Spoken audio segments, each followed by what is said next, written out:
নিরামিষ দিনে চটজলদি ও সুস্বাদু কিছু বানাতে চাইলে অনায়াসেই বানিয়ে ফেলতে পারেন। তবে এই পদ্ধতিতে বানালে টেস্ট মুখে লেগে থাকবে, এই গ্যারান্টি আমি দিতে পারি। আর গরম ভাতের সাথে তো অসাধারণ লাগবে, অবশ্যই ট্রাই করবেন। গুড ইভিনিং এভরিওয়ান, শতাব্দীর কিচেনে আপনাদের সবাইকে স্বাগত জানাই। আজকের রেসিপি পনির ভাপা। তাহলে চলুন শুরু করা যাক আজকের এই সহজ এবং সুস্বাদু রেসিপি। প্রথমে একটা বোলের মধ্যে 1 চামচ হলুদ সর্ষে, 1 চামচ কালো সর্ষে, 1 চামচ পোস্ত, সাথে কিছুটা জল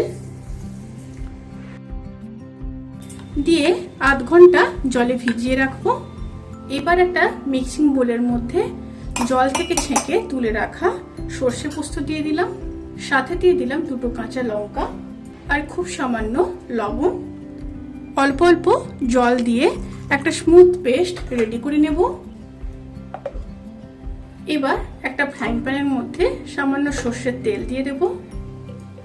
তেলের মধ্যে সামান্য লবণ দিয়ে দেব,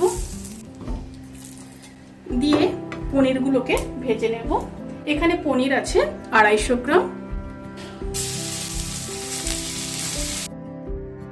একটা সাইড হালকা ভাজা হয়ে গেলে এবার উল্টে দেব। মিডিয়াম টু লো স্টিমে পনিরগুলোকে ভেজে নেব। পনিরগুলো হালকা ভাজা হয়ে গেছে, এবার তুলে নেব। এবার একটা স্টিলের টিফিন বক্সের উপর একটা ছাঁকনি রেখে দেব।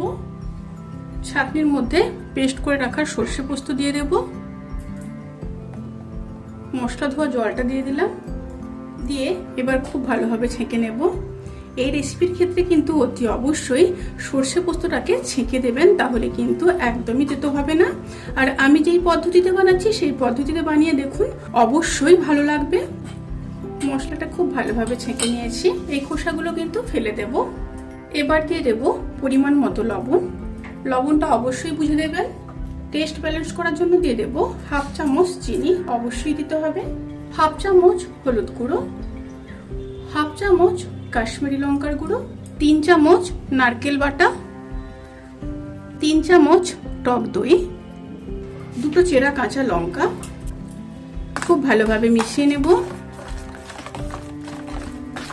খুব ভালোভাবে মিশিয়ে নিয়েছি। এবার ওপর থেকে কিছুটা সর্ষের তেল দিয়ে দেব। আবারও একটু ভালোভাবে মিশিয়ে নেব। এবার ভেজে রাখা পনিরগুলোকে দিয়ে দেব।